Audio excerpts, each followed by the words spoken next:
Hello, everybody. How is everybody doing today? We are here for impromptu archaeology with Flint Dibble. While the channel is still around, I hope that everybody's here. There's been some threats made. While we get some people who might be pinged now that I'm live, I'm going to play the intro music, and then we will get into this totally wild situation. We'll see what happens. We'll see if you can see me in a day or two. Censored video too. Yeah, there you go.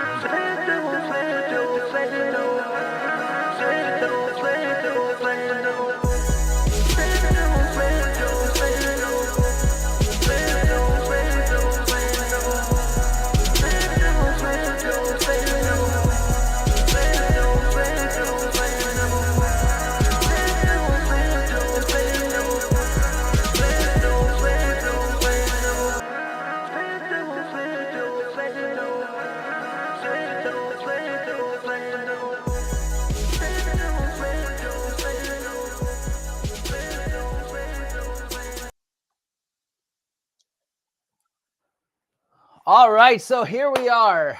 I think we're still here. Somebody commented on my background. Yeah, we got some art and some things behind me to make things a little more interesting. Some stone tools up there you can see, some obsidian, a nice blade, a core.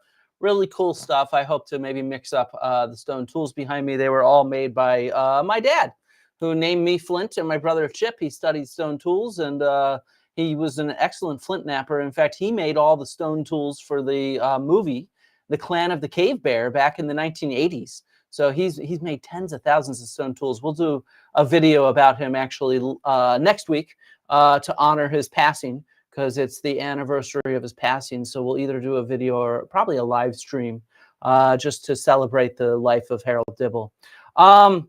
Okay, but what we are here to talk about is cancel culture.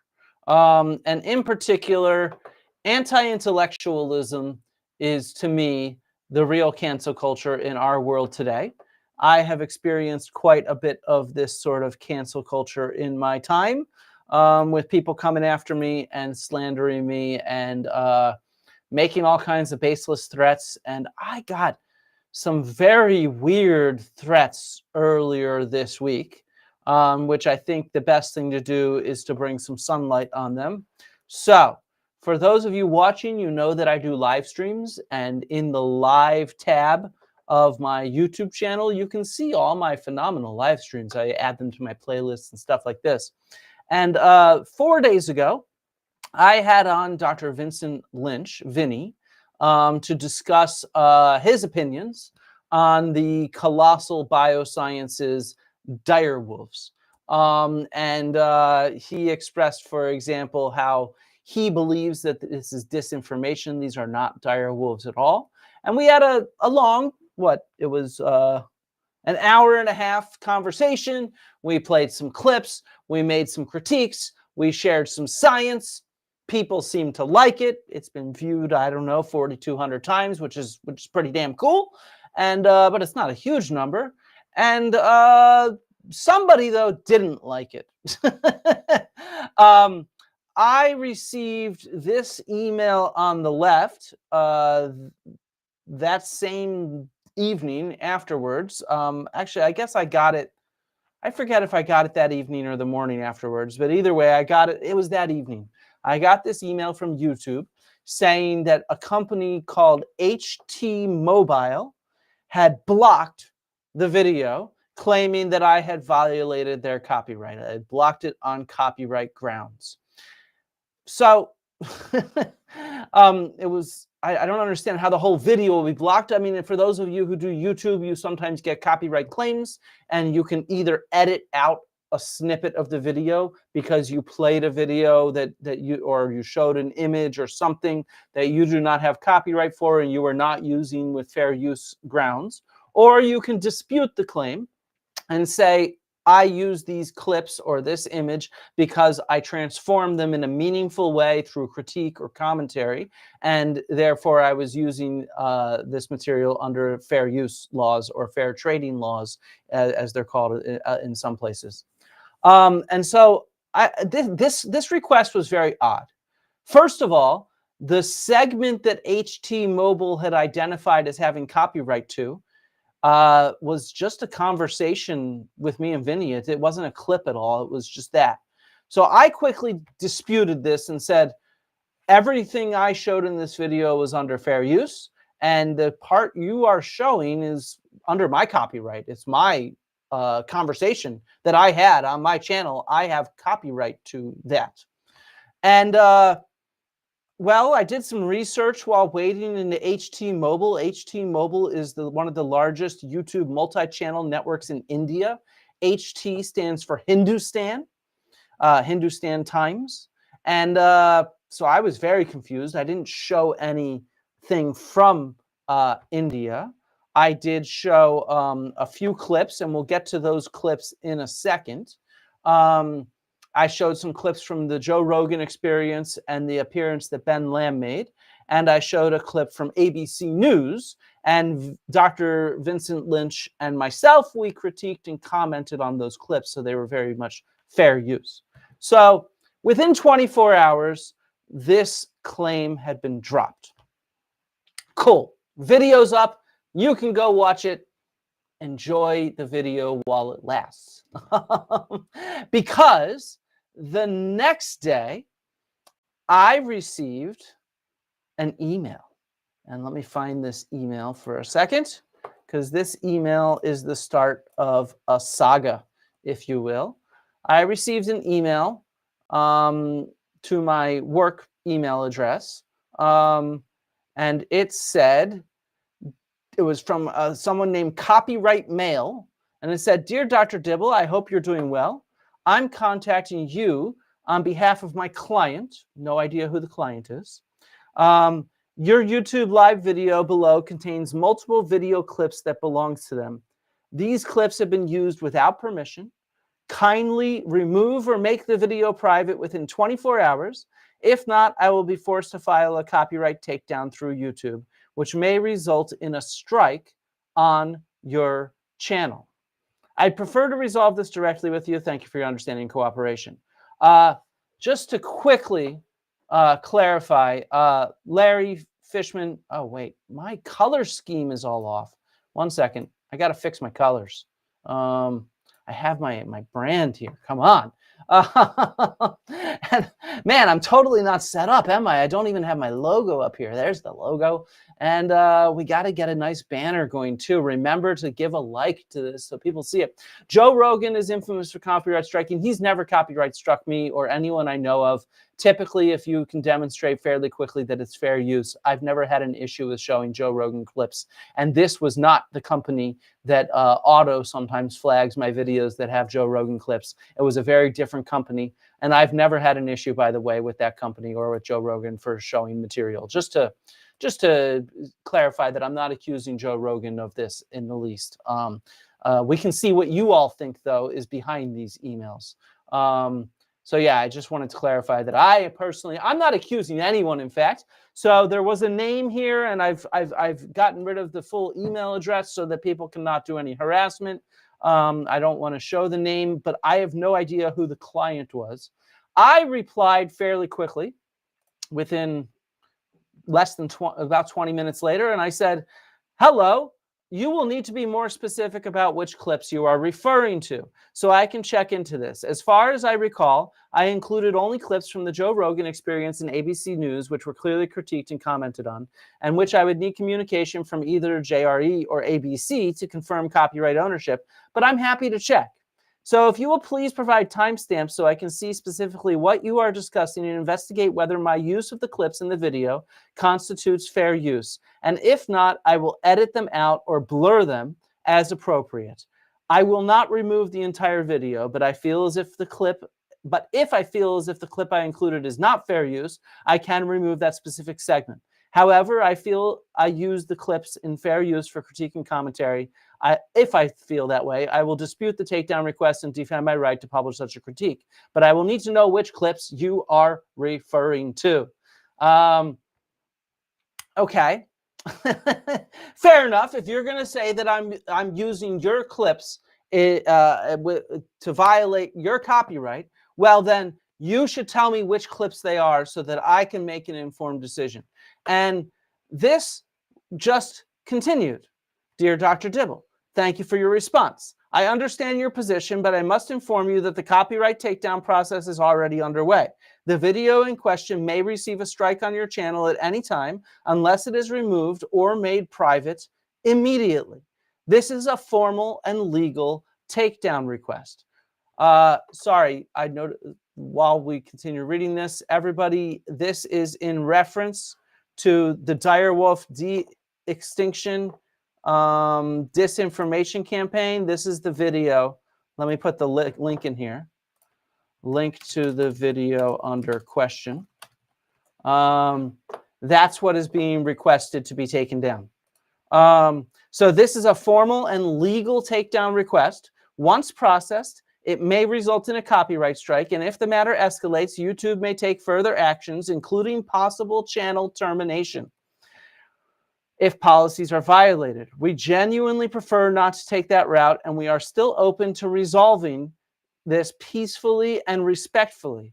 You can simply delete or set the video to private, and the matter will be considered closed. Thank you for your time and understanding. I sincerely hope we can avoid any complications. So, does anybody notice what's missing here? They have not answered my request for what clips I'm using that violate their copyright. Hey, Laura, I see you in the chat. Megalith Hunter. Go check out Megalith Hunter on YouTube. Laura does a great job. So I replied back. This is all taking place over the course of an hour, by the way. And I say, again, I will not remove the entire video. If you tell me which clips you are referring to, I can consider editing them out. But I hold copyright over the conversation I had with Dr. Litch, not anyone else. So to demand the removal of the entire video over a clip that you are unwilling to specify is not justified. At the worst, even if you are correct, YouTube will request me to edit out a specific segment of the video, not remove the whole video, which, by the way, I've done before. I literally just removed a clip that was from BBC News from my interview with Dr. Manveer Singh about shamanism. Fantastic interview. That said, the clip I showed, we did not comment very much on it or critique it very much, so I felt unjustified in claiming fair use, so I actually just edited out that segment of the video. So I said, I ended this by saying, I have been amenable to resolving this privately, but I still require specifics over the clips you claim copyright for. Otherwise, I will respond once I see the specific copyright claim via the YouTube dispute system. Their reply. Thank you once again for your reply. Just to explain clearly, if a copyright strike is applied, it will directly impact your channel in several ways. Your video may be removed for up to 15 to 90 days, even if you dispute it. During this time, your channel's reach and visibility may drop significantly. YouTube does not favor disputes without specific rights, and once the process starts, it is often out of your control. Even if your dispute is reviewed, the strike stays active unless we choose to retract it, which we may not do if the matter escalates. We are still trying to avoid all of this. Oh, I thought you said earlier that you already started the process, asshole. That's why we are respectfully asking again, please remove or make the video private immediately to close this issue peacefully. Before any strike affects your channel's performance and reputation, we truly hope to resolve this maturely without letting the matter go further. So mature of these people. I again replied and said, look, I cannot judge your claims about copyright unless you tell me which clips you claim copyright over. You demand that I remove this entire video, and your wording suggests that this is simply a baseless threat. If your issue is a violation of copyright, please identify the clips that violated such copyright, and I can look into them and consider editing them out. I will not take down the entire conversation, but I will repeat myself again. If you can identify the segment your client claims copyright over, I will look into it and consider editing it out. Oh my God. That's the end of it. That's the end of the email exchange. I've heard nothing else. What I do want to go back to and look at the email this is coming from. It's coming from an email address that's name is Copyright Mail, and their email address is copyrightdisputecompany at, I'll redact that so that you can't spam them or something like that. But hello, as somebody in the comment put, this strikes me as just blackmail, plain and simple. Notably, all they seem to be doing is restating the consequences. These fucking idiots have literally no claim whatsoever that over any clip that I played. So let's play some of these clips again, and we can judge this. But what I want to do in a second is think through who is doing this. This was a video that we made critiquing a company, Colossal Biosciences, and critiquing its chief executive officer, Ben Lamb. Now, I have no idea who the client these emails were sent on behalf of. I'm not accusing anyone of engaging in this anonymous campaign to, in a sense, try to intimidate me into taking down a video that critiques this company, this CEO, and others. So I'm going to keep it up unless they can actually provide real justification, because I'm going to critique these people yet again, is what I'm going to do. The first thing I want to do is look at what Ben Lamb has to say about archaeology. Like I said, This there's is what 6 he different says. ways. There's actually a Nope, wrong one. Sorry. everyone. Whoo, boy. And you know, that's the grandest of all conspiracy theories, is that's how humans were created. Yeah, that we were the engineered. panspermia. Or Well, that, either panspermia or that we were engineered in place. The great one is the Anunnaki, right? Oh, yeah. That's the Sumerian I will stuff. yeah, but I will say that if you look at, you know, not to get too weird, but if you do look at the it's like Kukulkan Khan and folks and if you look at some of the carvings from all over the world resembling their sky gods, there's a lot of weird similar. I mean, you can't objectively. It's like the guy with the Sphinx, right? That's like, yep, that's water. I'm an expert on erosion. That is water. And then they're like, head of the Sphinx, like, that's not water, right? Yeah. It's the same thing as this. Okay, so just to be really clear, since I want to make sure that we're doing this all in fair use, there is only one scientist in the world who thinks that there is erosion on the Sphinx that can date it, and that is geologist Robert Schoch. He is not an expert in erosion. His expertise is elsewhere. We have a whole video on my channel called The Geoarchaeology of the Sphinx, where we respond with 2 different geologists about the claims of the Sphinx.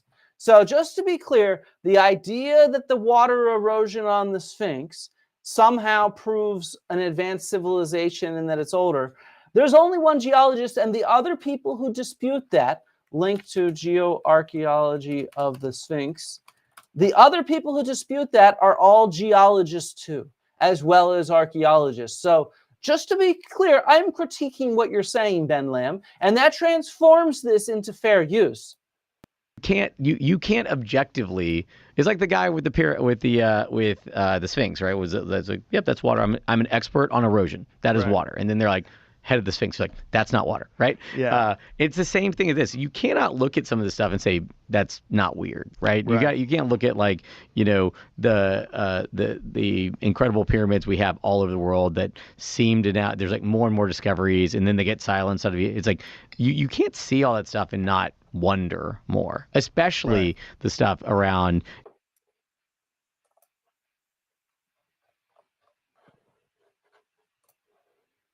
So, okay, for example, he mentioned you can't look at the pyramids around the world and how similar they are and not wonder.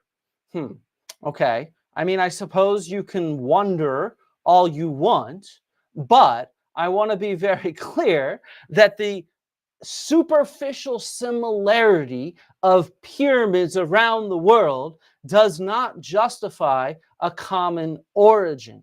Okay, there's lots of things that look similar that do not have a common origin. For somebody who actually runs a biosciences company, have you ever heard of convergent evolution, For example, Ben Lamb, have you ever, because you're probably watching this, Ben. So Benny boy, convergent evolution is where you have different species that evolve similar physical appearances, even though they're unrelated to one another because they exist in the same niche. That is why we have cactuses that are similar to one another in different deserts around the world. This is why we have a whole range of convergent evolution. The evolution of wings in animals didn't happen once, it happened multiple times because of convergent evolution, okay? And the same thing is true for pyramids. This idea that superficial similarities, this thing looks like that thing, so therefore they are the same thing, is the silliest, most facile argument that you could make. It makes a lot of sense that early large-scale construction is going to be wide at the base and smaller at the top, because that is how the easiest way to deal with gravity, to build large-scale monuments high up into the sky.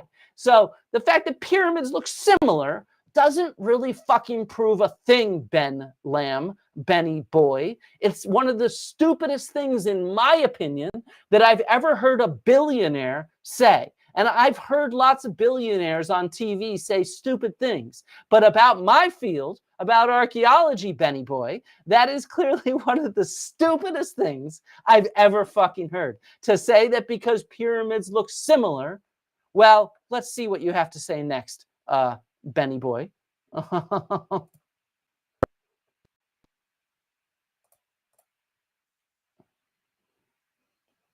I've seen that. I've been there. Oh, it's so frustrating. Yeah. But It's also, so it is such a weird world, right? Yeah. Yeah. I mean, I'm talking to you about like hardcore genetic science, but then when you start to look at all the craziness in archaeology, we don't know a lot. Or a lot. There you go. So Benny boy, you're, in my opinion, an idiot. You're stupid. You work with archaeologists. You work with archaeological scientists in your company, and you work on material that was excavated by archaeologists. And here you are claiming that archaeologists are crazy because they correct you on the things that you're wrong on. Franklin Sterling III. This is Ben Lamb. He is the CEO of Colossal Biosciences, who claims to have de-extinctified the direwolf, which I don't think most scientists agree with. It's just genetically modified a gray wolf. We'll get a little into that. Let's go on about what he thinks about archaeologists. Start to look at all the craziness in archaeology. We don't know a lot. Or a lot. Yeah. And there's no way you can know a lot. And anytime you suggest something new, you get, shit for it. Yeah, you get a rash of shit, and people try to connect you with the worst people in the world, hence Graham Hancock. No, you get shit because you say stupid things. That's the reason archaeologists give you shit, when you say stupid things. So, for example, this is not meant as an insult, Jared. Don't take it as an insult. Is there anyone that thinks that the Egyptians found the Giza pyramids? Jared Beck, if you look at some of my other videos, we have very clear evidence for when the pyramids were built. They were built during the Old Kingdom in Egypt. We know this due to textual evidence. We know this due to the artifacts that are inside. We know this due to the phases of construction at Giza. And we know this due to radiocarbon dates, both inside and on the pyramids themselves. All of these independent lines of evidence clearly suggest the Egyptians did not find the Giza pyramids. They built them. And they told us that they built them. I'm somebody who trusts what the Egyptians say they did. Excuse me for being so trusting. So, we critiqued Ben Lamb for his pseudo-archaeology beliefs that he spouted in front of millions on Joe Rogan. Both Vinnie Lynch and I critiqued him about that. And that is in fair use to play a clip like that and to then critique it, right? we also played like I this said, clip there's 6 from the different ways. same There's Joe actually Rogan a species interview. definition that's based solely on geographics. And there's a funny paper out there around one species of toad that they built a road through, and the same toads live on two sides of the street, and they're different species. And which, by the way, Dr. Vincent Lynch, who is a geneticist and a biologist at SUNY Buffalo, clarified this. He'd never heard of this specific example, but yes, if you build a road and you isolate a single population of toads for a long enough time, after enough generations, they will become different species. So that is critique and commentary on this clip, transforming it into the me same using fucking it for toad. fair Just use. because there's a road. Just because we as humans change, it's called geographic isolation of speciation. So it's just crazy. And so the only arguments that we now have is, but is it a mammoth? And it's like, well, then don't call it a mammoth. I was like, I asked people, I was like, did you see Jurassic Park? And they're like, yeah. I was like, what was Jurassic Park? To your question, what do you think? What was Jurassic Park about to you? All right, let's pause it for a second. Everybody in there, put in the chat, what was Jurassic Park about to you? What do you think Jurassic Park was about? I'd be intrigued to hear what people say. What was Jurassic Park about? I'm waiting for the chat to catch up to me. I'm waiting for the chat to catch up to me.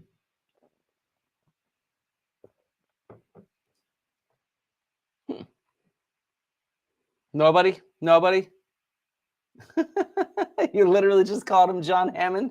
Yeah, he's trying to pretend to be Jurassic Park type character, John Hammond. Exactly. Oh, I like this response. Jurassic Park is about hubris. Yes, Jurassic Park was definitely about hubris. Jurassic Park was about life finding a way. Okay. Dinos. So Jared, Joe Rogan's gonna agree with you. Showing off special effects, man. We got some spicy takes in here. I like this. Popcorn and entertainment, without a doubt. Human insanity to believe they can control nature from somebody who hasn't seen it. And a whole lot of capitalism and things like that. So that's what Jurassic Park is about. It's about a lot of things. If you're going to take your kids to see Jurassic Park, what is the movie about? Dinosaurs. Is it because they took ancient DNA and they mixed it with a bunch of other stuff? Right. Are they dinosaurs, or are they genetically modified animals, GMOs, genetically modified organisms that have inserted genes from lots of different things? Or are they dinosaurs? If they serve the ecological function, this or Benny Boy, is it fiction? Because last I checked, Jurassic Park is fucking fiction. So they aren't anything. They're fiction, okay? What you make, though, on the other hand, is something real, and so we need to discuss what it actually fucking is. If they serve the ecological function and they have the lost biodiversity and phenotypes that made that animal unique, like the polar and a bear, they're just that animal. So this starts the whole religious and philosophical debates, where it's funny because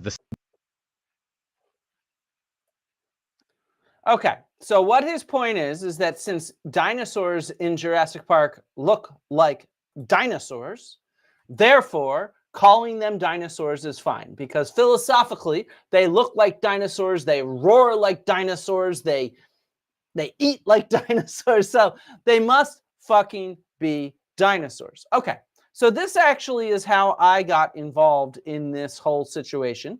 I read about this, and I saw Benny Boy, my good friend over there. I'm joking. He's not really my good friend. I've never met him. I've only had one interaction with him. I have to make sure that everything I state is very clear so that I do not get sued by an anonymous client of the individual who emailed me to try to delete my channel and video. I don't know who did that, by the way. But I'm not deleting my video or the channel. So this was my only interaction I've ever had with Benny Boy over here. Let me change up my banner. Remember, by the way, to help support the channel, if you like these videos, chip a tip, give a membership, become a patron. It really does give me incentive to create these kind of videos. So this is from April 12th. This is the first time I saw Ben Lamb on Twitter, and he said, most people do not even know that the classification of the vast majority of the phylogenetic tree is based solely on morphology, and most has not been sequenced, even though Colossal has more direwolf DNA analysis than anybody in the world. So my point here was, as a scientist who studies ancient animal remains, yes, that's my job. I study ancient animal remains, the bones, the teeth, the horns, that kind of stuff, the shells. So as a scientist who studies these things, I can see that you are misleading the public. Genetically, these are gray wolves with a few changes. Morphological classifications for dire wolves are based on skeletal morphology, my dude. So do your wolves' bones match dire wolves? The color of their fur was not even changed using direwolf genes. So neither morphologically nor genetically would these be direwolves. This is straight up misleading science communication about what could be a cool scientific study and result. So that, I think, is something that's really, really important to get across here. We do not identify direwolves from the color of their fur because we don't have any direwolf fur to be able to identify the color of their fur. One second, let me... I meant to pull up the preprint. Give me a second. We'll go back to that interview while I find the preprint, and we'll talk about what we actually know about how we morphologically like I said, there's 6 different ways. identify There's actually direwolves.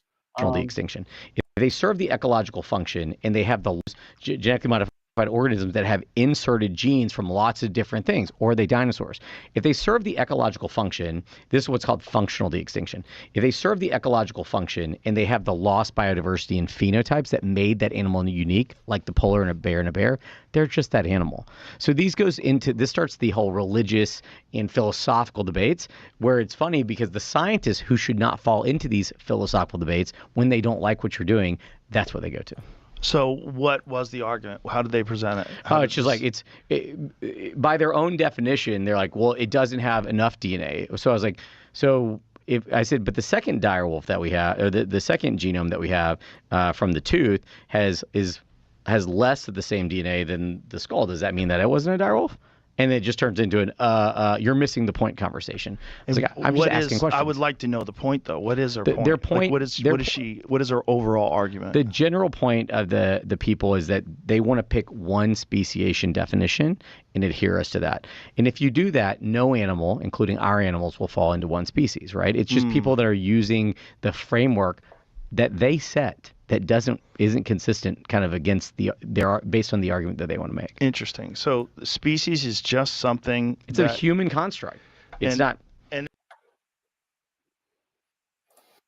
Which, yes, species is a human construct, just like every single word or classification that we discuss out there. The difference, identifying something as a wolf versus a dog is something only humans do. Identifying an elm tree from a maple tree, it's only something that humans do. Everything we classify in the world, geology is a human construct. Physics and atoms and molecules, they are all human constructs defined by humans. They are useful human constructs because they match the world around us, but they are just all a thing human if it can breed with constructs. another thing. Well, I mean, that is one definition. There is another definition saying that it's only a species if it can't breed with another thing. Oh. So if I genetically modify them to make it where they can't breed with wolves, does that mean they're now their own species? Like, it just gets into this dumb philosophical perspective because we made up this construct. Right, but as a person... Okay, this is terrible, in my opinion, Benny boy. This is terrible science communication. Instead of teaching people the different ways that we can identify species and the reasons why we have different ways to identify species, all you're doing is trying to make an argument, I can call these wolves whatever I want because it's a human construct. That is not in any way science. That is just marketing, which, by the way, they are very, very good at marketing. Look at all this marketing that this team has done. They produce beautiful photos. They have things like where's George R.R. Martin? He's somewhere. There's George Church. I don't know. Winter has come. The direwolves on the Game of Thrones chair. All this kind of marketing that is just brilliant marketing. I'm not going to deny that. But it's not in any way an example of good science, in my opinion. Now, let's look at what the paper written, by the way, by the Colossal team, Ben Lamb, Dr. Beth Shapiro, and other members of Colossal Biosciences. This is the paper that they are trying to publish. It's not peer-reviewed yet. It has nothing to do with their genetic modification of gray wolves. It actually is a really interesting and legitimate scientific paper on the ancestry and evolution of the extinct direwolf. It combines skeletal evidence and it combines DNA evidence. I don't really understand why it has anything to do with their media campaign around the sort of genetic modification they're doing. But let's look into how direwolves are typically identified. So they did a bunch of DNA analysis and all this kind of stuff. Very cool work. Now, introduction. Direwolves were morphologically similar to gray wolves. So this then, of course, goes back to that entire point we were talking about the morphology. Sorry, let's go back here.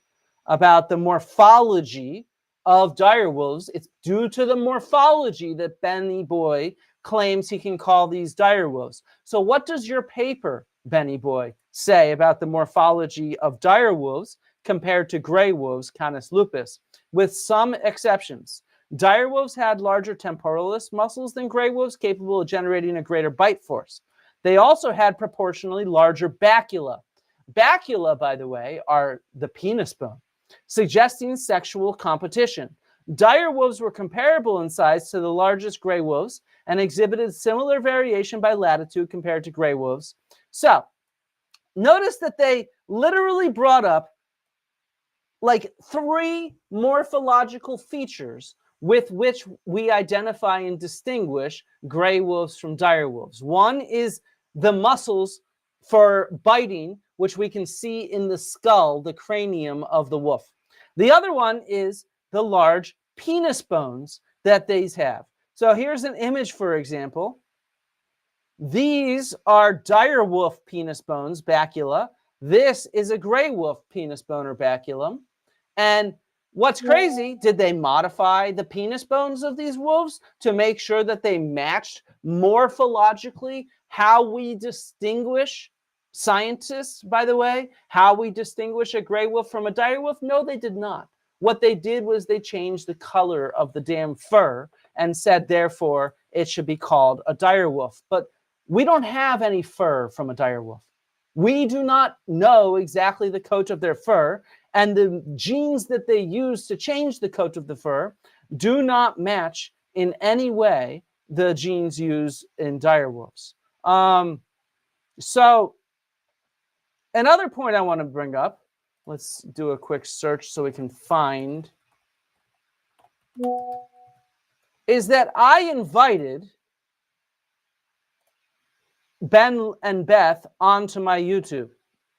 He says here you can call them direwolves, colossal direwolves, weird-looking puppies, genetically modified wolves with direwolf alleles, or just Romulus, Remus, or Khaleesi. It makes no difference to me. No one is asking you to read our news, follow our company, or our papers, whatever makes you happy. Sure, Ben, but you realize your public communication impacts scientists and science communicators who focus on related topics. As a scholar who studies ancient animals and has a public profile, I'm swarmed with curious questions about your work. I'm still figuring out how to reply. I'm also curious why you promoted straight-up pseudoscience about pyramids on Joe Rogan at 2 hours and 41 minutes. These monuments are well dated, as we've already discussed in this stream, on different continents and separated by millennia. But you dispute scientists and discoveries are being silenced, and you mentioned the craziness in archaeology. These claims are directly antagonistic towards me, my colleagues, and our discipline. If you'd like to productively collaborate with the science community, I'm happy to host you and/or Dr. Beth Shapiro on my YouTube. I don't have a big audience, but lots of zooarchaeologists and paleontologists follow my channel. Benny Boy, by the way, did not reply to any of my tweets in here. He replied directly to Dan Fallu, the geoarchaeologist who discussed, he's in the chat right here. He's the one that discussed with me the geoarchaeology of the Sphinx, in addition to geologist Bob Schneiker. So, you know, so Ben would discuss this with other people, but he very clearly ignored me. And even though this was all in reply to me, he never replied to anything that I said. So before having Vinnie Lynch on the channel, I also emailed Dr. Beth Shapiro, and I said, "Hi, Dr. Shapiro. My name is Flint Dibble. I'm an archaeological scientist at Cardiff University. My research focuses on zooarchaeology and multi-isotope analysis of animals from ancient Greece, and I run a popular archaeology YouTube channel. I'm most well known for confronting pseudoscience, specifically Graham Hancock. However, my real goal is to share real archaeology and science widely. I am inviting you to come on the podcast to discuss the recent direwolf news from Colossal Biosciences. It would be a live stream conversation on YouTube and Twitch that would also be recorded and available afterwards on YouTube and Spotify. I have personally been excited about the developments out of Colossal, but a bit disappointed at some of the public messaging, creating confusion around definitions of species and how scholars analyze the morphology of extinct species. I am aiming to have on Dr. Vincent Lynch as well as yourself. Dr. Lynch has been publicly critical of the public messaging around the topic. I in no way intend to frame this as a debate, but rather a casual scholarly conversation with minimal jargon on the cool methods and results that you've been working on, and a frank discussion of public messaging around them. I hope it will be nuanced, interesting, and entertaining for the public to see three scientists discussing the topic in an open way for the public. I preliminarily scheduled If you're not amenable to having this three-person conversation, I'd also be willing to have you on for a solo chat. Tell me if you're interested, Flint." I got no reply to this email from Dr. Shapiro. I'm not sure, to be honest, if I had the correct email address. I really do not know which email address she checks regularly.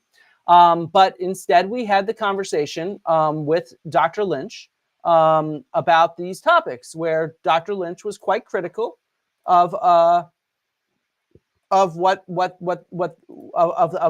not the science again, but of the public communication behind it. And so I think that that's the key. Let's play a bit of it.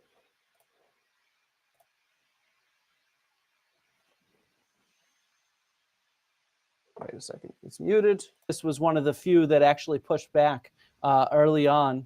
And Dr. Shapiro, in this recent article, claimed that actually these are gray wolves. It's not possible to bring something back that is identical to a species that used to be alive. Our animals are gray wolves with 20 edits that are cloned.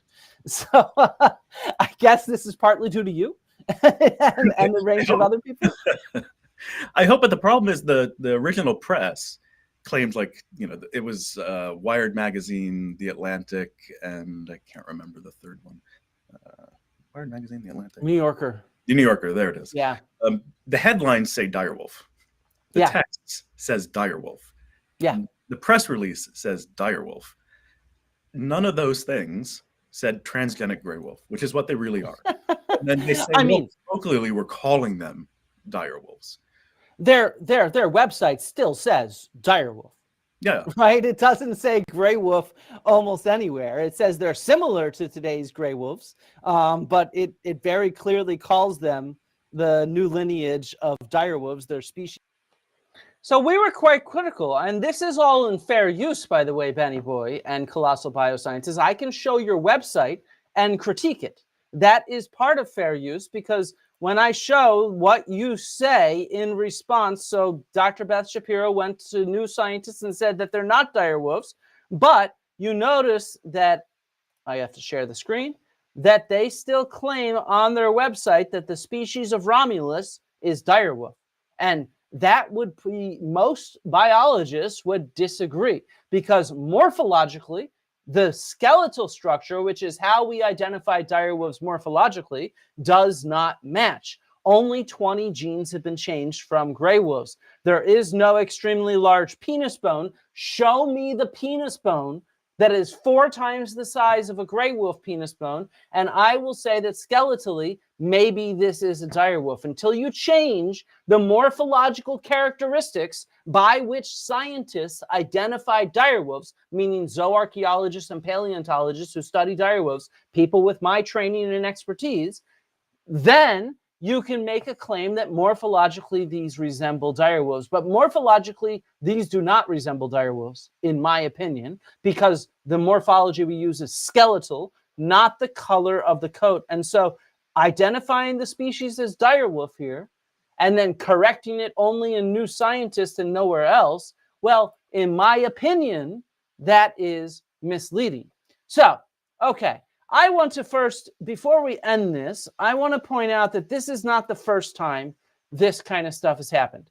This kind of stuff, getting in touch with a scholar like me who is critiquing your science and your science communication and threatening legal action. Wow, this happens all the fucking time because people don't like scientists sharing real information. So, for example, there is the tale of Britain's DNA. The rise and fall of Britain's DNA. This is a fantastic article. I should put this in here. Article on Britain's DNA. A tale of misleading claims, media manipulation, and threats to academic freedom.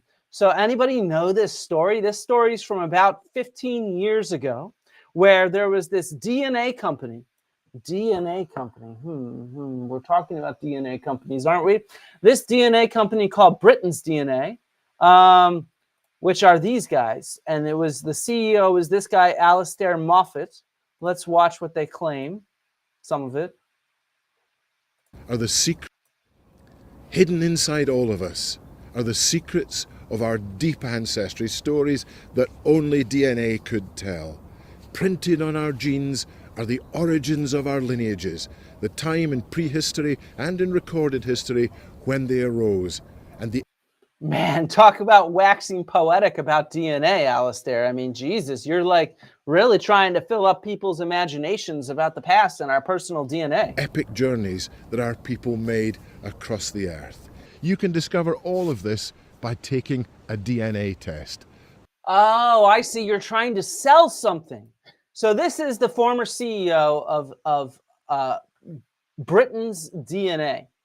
And they made the news a while back for claiming all kinds of crazy stuff. For example, that, let's see if I have this here. Where'd that go? So, for example, this article where they claimed that Tom Conti he was related to Napoleon. And the way they did that was they just said he had a similar marker on his Y chromosome. But millions of people around the world have such a similar marker on their Y chromosome. And not everybody that has such a similar marker on their Y chromosome is actually closely related to Napoleon. So this kind of claim, some scientists from UCL, specifically Mark Thomas here, the director of the Molecular and Cultural Evolution Lab, as well as David J. Balding here, they started critiquing. They first got in touch with some scientists that were working with the company Britain's DNA that was trying to, in a sense, make money. You send them in some spit, send it in, you get some results back. They tell you you're related to Napoleon or some bullshit like that. And they were making all these crazy claims in the press. In fact, this website on UCL, for example, talks about Napoleonic blood, or, for example, the Scottish lecturer that was found to be a grandfather of everyone in Britain, or things like that Alastair Moffat explained that Michael's Y DNA lineage from his father was also West African, so he's descended from enslaved people. And I am Spartacus's cousin. Every single news splash was unbelievable. It was beyond what we can actually say from DNA. And so Mark Thomas and David Balding and others started critiquing this. They got in touch with some of their colleagues, former colleagues at UCL who were working with this company. They sent an email, and immediately immediately. They were told that they can no longer talk about this company and critique it, or they will be sued with legal action, because critiquing it, well, that's defamation. You critiquing their science and the scientific claims they make is defamation. And they actually got in touch with their boss, the provost at UCL, Professor Malcolm Grant. And kudos to the provost. He actually defended them. He said that academic freedom means that they have a right to speak up their minds about the science here. And again, just like with Colossal Biosciences, in this case with Britain's DNA, this company, they made a huge splash. They went on BBC, The Guardian, and whatnot. There's a good chart in here. And so what this chart is showing is different searches on Google for DNA ancestry versus the news coverage this company was getting. And so what they clearly showed was that the founder of this company had wide-scale connections among the media, and were able to do a strategic media campaign, a blitz to advertise their company, but not commercial advertisement. It was just, look, this person's related to Napoleon. That person's related to Genghis Khan. This person is the grandfather of all Britons. All this kind of bullshit that DNA doesn't actually tell you as closely as you'd think. And so this team has done this research to show the kind of media campaign they went on and the kind of legal complaints they got in order to be silenced. And that is what is happening to me. Something very similarly. I have done exactly the same thing. I have critiqued Colossal Biosciences. I have critiqued dear old Benny Boy, Benny Lamb, about the claims that he makes and the pseudo-archaeological claims that he's made and the poor science, in my opinion, that he has communicated. And what I received was an anonymous email from the Copyright Dispute Company on behalf of an anonymous client saying that this is a formal and legal takedown request. Once processed, it may result in a copyright strike. And if the matter escalates, YouTube may take further actions, including possible channel termination if policies are violated. Again, they never clarified which clips I showed that they owned copyright over. All they have done is threaten me repeatedly with a copyright strike and possible channel termination.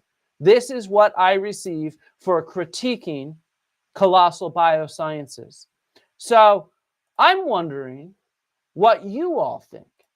Who do you think is responsible for these emails that I got a couple days ago from, let's show that email address again, Copyright Mail, Copyright Dispute Company at... How laughably stupid. I mean, seriously, like, let's be honest here. Like, did they not do their research into me? I'm a scholar. I teach students and colleagues about fair use and about copyright. I just did a workshop with Milo Rossi at the Society for American Archaeology meetings, teaching scholars how to do YouTube and how to engage with the public. And I had a whole section on copyright. I'm not some idiot. By the way, next Friday, June 13th, at this same time, Milo Rossi will be on the channel. We're going to do a festival that's going to highlight all the work that the members of the workshop we organized have produced for YouTube and TikTok and Instagram, highlighting archaeology. So I teach this stuff, right? This is something that I legitimately do. I've taught it in a number of classes as well as in workshops for colleagues and things like that. They've done no research on me. So who do you think is responsible for these baseless threats? I have a few ideas. Could it be that the client, the anonymous client, and I don't know who the anonymous client is, but maybe it's Colossal Biosciences, the company, maybe some employee hired a firm from India, HT Mobile, to slap on a fake copyright claim on me? Or maybe could it be the CEO, Benny Boy, Benny Lamb? Do you think that it was him? Or maybe, and this is a crazy idea, What if it was Romulus? Do you think the the gray wolf, is really mad at me, and it's such a genetically engineered creature that it has the ability to actually hire a lawyer? Do you think Romulus, the direwolf, has done this and hired a lawyer I insulted the small size of his penis bone, after all. So I could understand why Romulus and Remus, the two dire wolves that were the two gray wolves, the two transgenic modified gray wolves that Colossal Biosciences has developed. Do you think that there's some genes in there for communication and intelligence that has gotten Romulus pissed off, and so Romulus is the anonymous client? This is what I'm starting to think. I'm starting to think that this is all Romulus, and maybe Remus too, or maybe it's Khaleesi. Khaleesi, after all, doesn't even have a baculum, so she's very upset about being left out of this.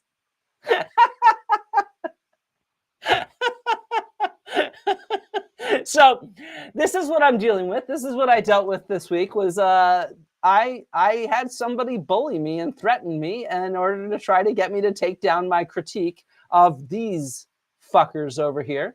And I don't know what else to say. Benny boy, you're worth something like $3.5 billion. I just looked it up, and you're so thin-skinned that a video that has only 4,000 views got you, or allegedly, maybe, I don't know who did it, but it sure seems logical for me to assume that somebody involved in being critiqued wants me to take down this video. So that's something that I'm assuming. But clearly, a video with less than 5,000 views has gotten under somebody's skin, whether it's Benny Boy, Colossal Biosciences, Romulus, or someone who I'm not even able to figure out right now who it is. But this is what happens. And so, look, this is obviously fair use. I will continue being critical. And that's 100% what we're going to do. We are going to continue being critical of this company here because please, Larry, do not use that term. That's insulting to people who are transgender, and I prefer not to insult my fellow humans, except for those who hire who anonymously hire HT Mobile and the copyright dispute company to try to take down my fucking channel. So you know what? Like, fuck off, all y'all into the moon. Not those of you watching. These crazy fucking people. So I don't know. I guess if you got some questions for me, I'll take some questions for a little bit. Ask me about anything. I'll be on for about 10 minutes. I'm happy to answer questions about whatever you guys want to talk about briefly. I have our Joe Rogan expose dropping maybe tomorrow, but probably Sunday at this point. We've been having some technical issues pulling it all together, but I imagine it'll certainly be out this weekend to reply to the Joe Rogan's insults. Here, let's pull up Joe Rogan's insults, because why not? Let's do it. Let's show what I'm going to reply to. Oh my God, this guy, this fucking guy, like, dude, like, this fucking guy. Like, that's all I can say is this fucking guy. Here we go. Come on. I got to pull this up. 1 second. I like this. This is Baby Rhino on Twitch saying, Khaleesi was happy with the dongs in her neighborhood until I let her know that they should be bigger. Now she's envious. I did that to Khaleesi. I know. Khaleesi, I'm sorry that I ruined it. You should have known that the direwolves actually have larger penis bones and bacula. Here we go. Let's see what Joe Rogan has said about me last week that I need to reply to. Oh, it's muted. Flint Dibble approach. That's really not good. Right. It's not good, but it's like that guy embodies what you don't like about academia. You see him physically, he embodies it. Like, it's like, that's what it is. It's these weak men, these weird kind of bitchy weak men that decide that they're in control of things. And Joe fucking Rogan, you know that I've been fighting cancer for 4 years. Fuck you is the answer. You're the bitchy weak man who bitches about me on 10 different episodes since I was there, and you don't even have the balls to have me back on for a conversation. So that's basically the 1-minute summary of the video that I'm going to be releasing. I will walk through all 10 times Joe Rogan brought me up over the last year, and I will show you the truth about who Joe Rogan is, because it's actually pretty impressive. He's like mask off when he talks about me. So yeah. So some questions. Let's see. Glenn. It's not going to be a live stream, Glenn. It's a recorded video that we've been working on editing for over a week now. It's going to be a really good video, so you don't have to worry. You can catch it at any time. Let's see. Any further fallout from Professor Dave's exposés? I don't know. I'm looking forward to his next one. That's for sure. They're classic hilarity. He's like a good insult comic. But I haven't had any bad fallout myself. Yeah. Elizabeth, I agree, but we live in a world with lots of horrible people, and I think it's important, if we're going to make this world a better place, to, on the one part, to embody being a good person and to share real science and real knowledge as far as we can. But second of all, to actually call out some of these horrible people. As I've mentioned in the past, look, drama sometimes gets eyeballs. So engaging in drama can actually be a good way of getting people to pay attention to actual science. Sorry, got to open up another beer.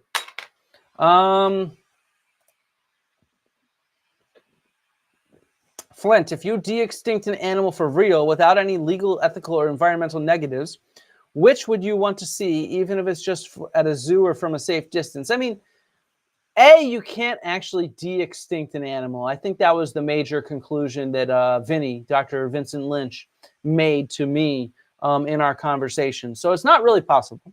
But obviously, like, look, I saw Jurassic Park when I was a kid. I would love to see some dinosaurs or things that resemble dinosaurs. Of course, at a safe distance in Jurassic Park that is set up for safety in a sustainable, resilient way. Let's see. I have a fun question. If you could 100% know the truth of a particular artifact, what would it be? Well, there's these bones on this site that I work on that have these drill holes in them. I know it sounds kind of boring, but it's this weird mystery that me and others have been trying to look into for, at this point, not me. I got involved with the project in 2014, but the project started about 20 years ago. So it's about 20 years that people have been trying to understand why these bones have drill holes in them. So that would be the one. I'd also like to know more about how astragali, knuckle bones, as we sometimes call them, were used in ancient Greece. But, you know, I study bones, so my answers are all going to be about bones. I would like to know more about what kind of perfume had opium in it in the ancient Aegean world. That's something I would like to know more about. But yeah.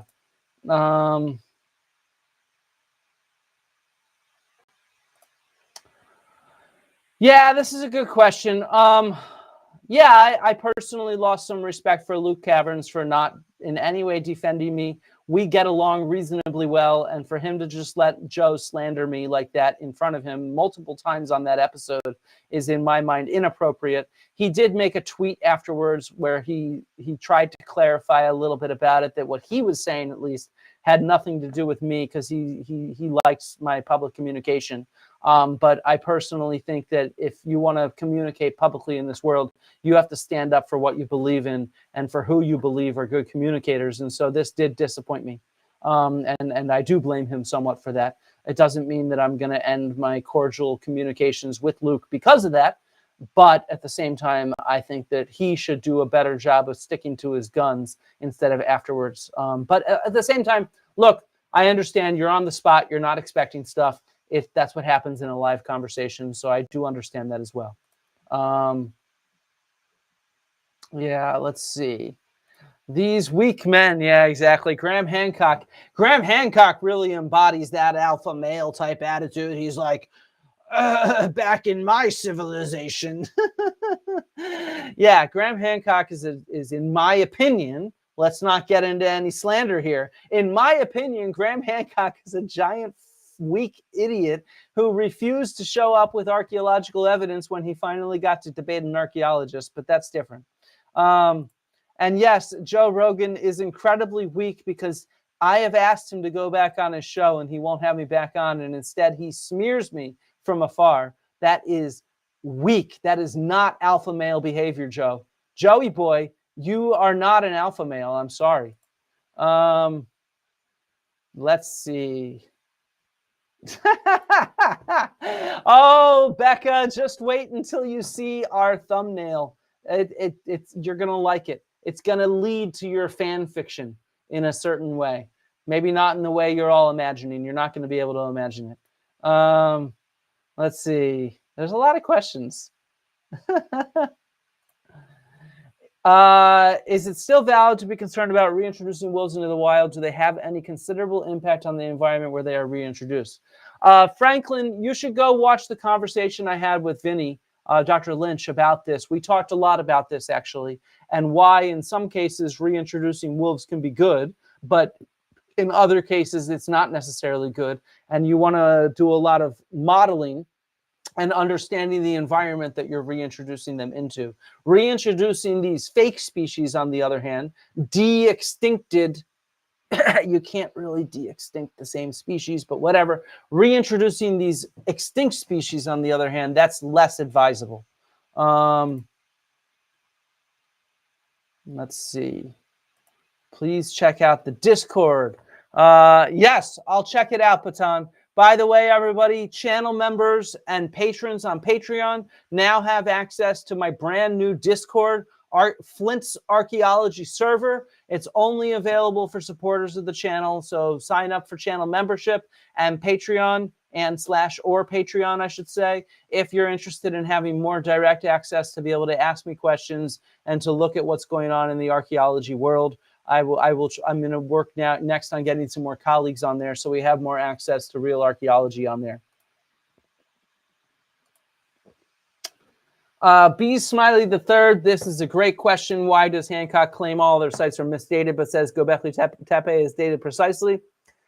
I think you've sort of answered your own question. He somehow wants Göbekli Tepe to be proof of his civilization even though it's not.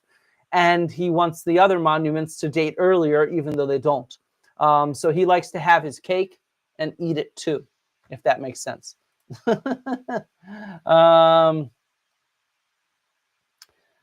Yes, Danny boy, Faloo, that is, thank you. Yes, all that it takes for evil to succeed is for good people to do nothing, which is why I think we should all be speaking up.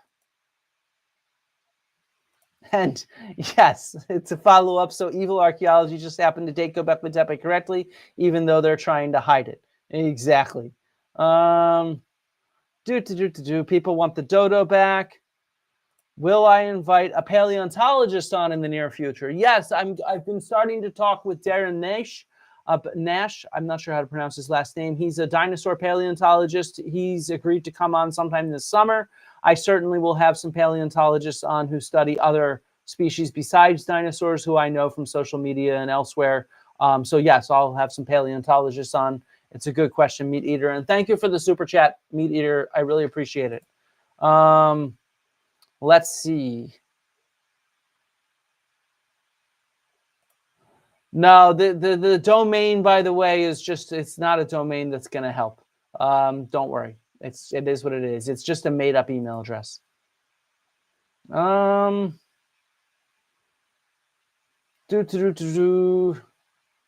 don't know about the Ark in Norway.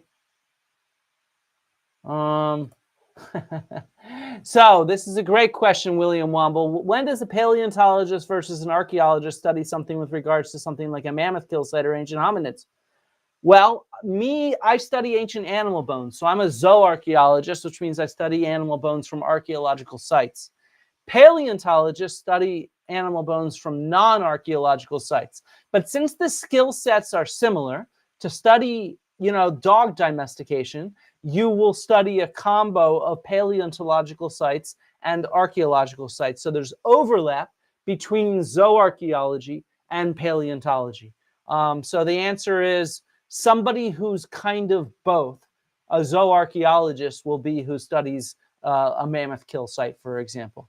Yeah.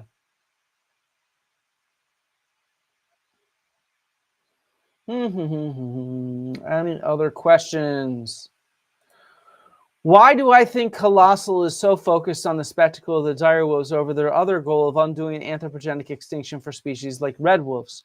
I think it's, in my opinion, this is all just a way to make media waves. It's just like Britain's DNA going everywhere. Clearly, Colossal Biosciences, its CEO Ben Lamb and others at the company, most likely are extremely well connected with the media. And they have the ability to do a media blitz, and they've come up with a sexy way of doing that, which is direwolves with George R.R. Martin and the Game of Thrones throne. So I think it's just in my opinion, it's just a cheap ploy to raise money and get attention. That is my opinion. And in my opinion, I think it is very bad science communication that just muddies the water so they can get a bunch of media publicity. But, by the way, Dr. Shapiro and Benny Boy, you are both welcome to come on this channel to have an open and frank discussion defending the statements that you have made. I am not going to be an asshole to you in the same way that the anonymous emails to me made baseless threats and were assholes to me. Let's see. We are running out of time. Yes, Eamon Racing, there is a way to deal with these in the YouTube copyright system, and I did. And YouTube took my side, and then they sent me emails with those threats. And that's not in the YouTube system. They're just emailing me, telling me I should take down the video. So I don't know what else.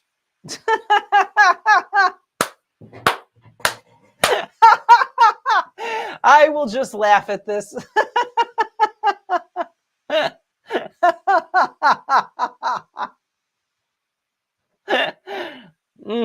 I think you're onto something here, Becca. I think you're onto something.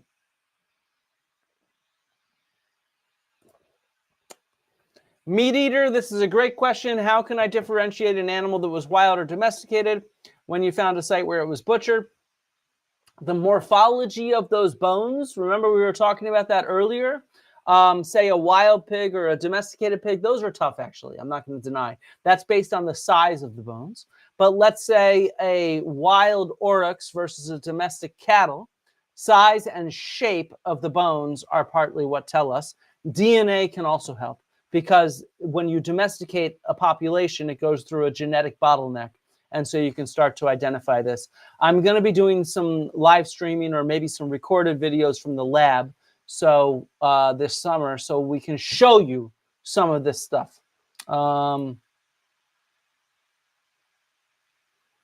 Let's see.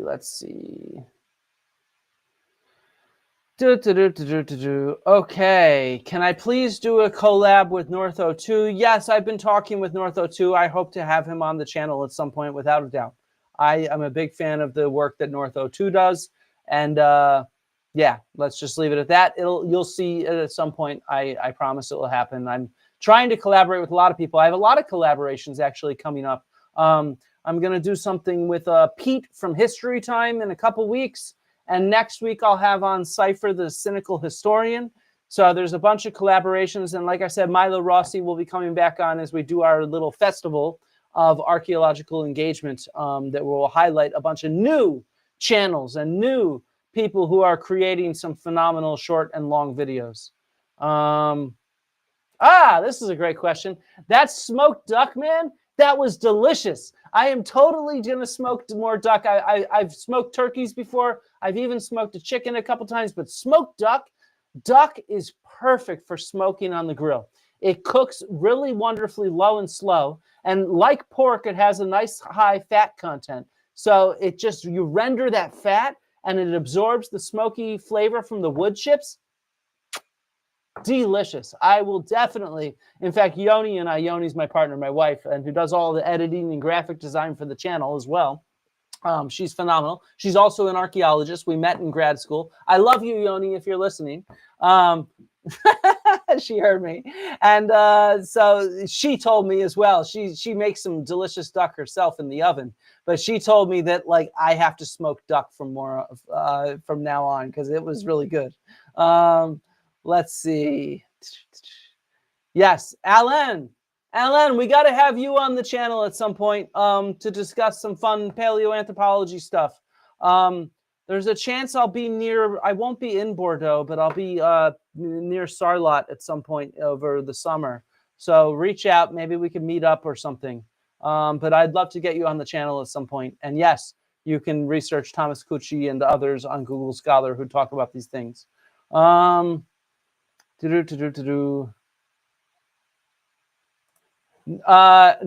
domestic pigs, Ninhotep, also grow tusks. That's just something that both domestic pigs and wild boar do. You'll be hearing more about this actually in my conversation with Pete Kelly from History Time.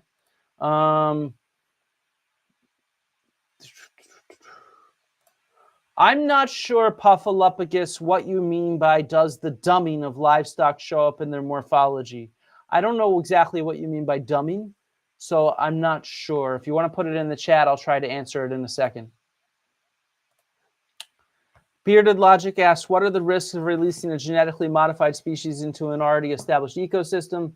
Yeah, this is one of the things that Dr. Vincent Lynch and I discussed on Monday. And I'd say go to that because he studies this stuff. So he has a much more nuanced take. But the reality is we don't know, A. B, then they start interbreeding with actual species and they change the genetics of endangered species, possibly like the red wolves, where there's only 15 of them in the wild.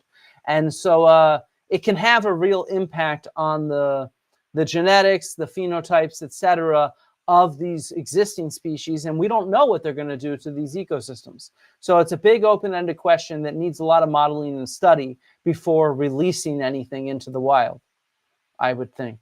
All right. I've reached the end of the questions and we'll end with Glenn. And after smoking the duck, I hypothesize a world-spanning Ice Age civilization. Dude, you just got to light up that duck and it's just like, smoke that duck up and it's like you get stoned as shit. And then you're like, Ice Age civilizations, man. They all were populated by ducks.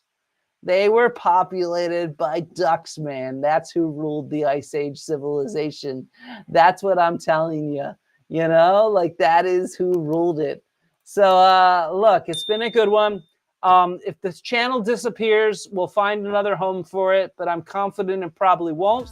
Like and comment on this video so that people see it. Yeah, baby. Yeah.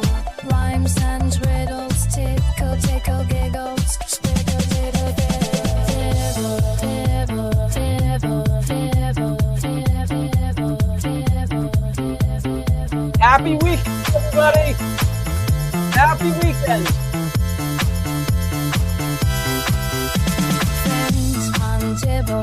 Friend on table,